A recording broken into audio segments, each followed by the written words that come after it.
Okay, so now we're going to go over one of my favorite guard passes. I find this to be very useful, particularly when you're dealing with a closed guard and you're having a hard time breaking the guard open. Perhaps the person has very strong legs or very long legs, and it's hard to break that guard open. And this one really doesn't depend on getting it to open up so much as some of the more traditional guard passes. We're going to go to side control and then go over a submission that can be used if we fail to obtain side control. So we'll start in the closed guard here.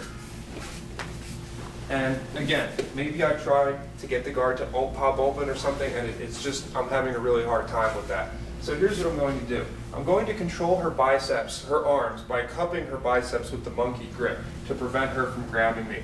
At this point, I like to have the head down for added control to prevent her from sitting up or really moving around too much. I also have my knees into my elbows. This will make it very hard for her to have a lot of offense when I'm in her guard.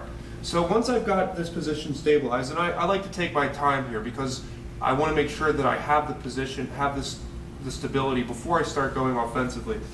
Here, I'm going to pop up onto my feet as if I'm getting ready to start a race, okay? Or rather, as if I'm doing a push-up with my hips up in the air, still controlling the biceps. At this point, the biggest concern I usually have is possibly getting arm barred because my arms are out. So you really want to make sure you get a good control of those arms before you pop up and maintain that control as you come. Okay, so I pop up as if I'm doing a push-up with my hips up in the air. Now, I'm going to take one knee. I like the right knee, but really you could use either one. It will be important which one you choose. It will determine what you do next, but either one is correct. I'll take one foot and put it in front. The key point here is that my right foot, the one that I stepped up with, is flat on the floor. It looks like a similar position to as if I was about to start a race. From here, I'm just going to sit down. You'll notice that my knee has already come up and is not, I'm no longer in the full closed guard at this point. Although she still has the guard closed, my knee is out. If it had not come up, I will show you what to do next.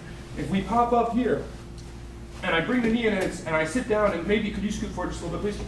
Okay, so she's here. If it hadn't popped up, I would have just pushed down on her belt or her hips to get the knee to come up and to make her go down.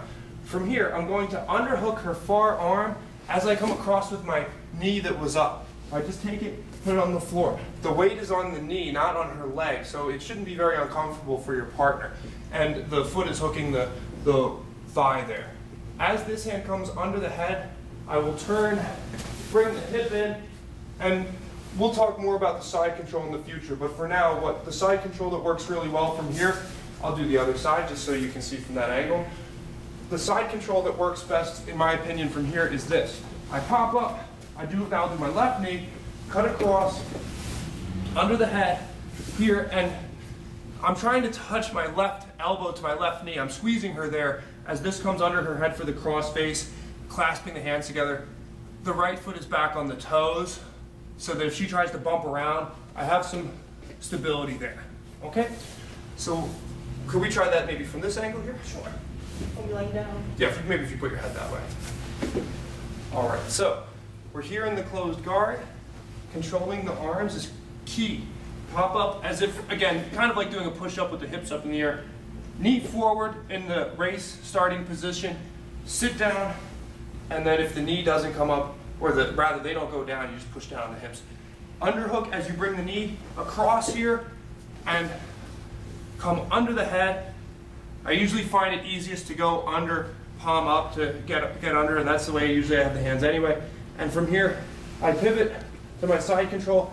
This foot is here for stability. I'm squeezing with my right elbow and my right knee against her hip. So it should be very hard for her to get out of this. Good.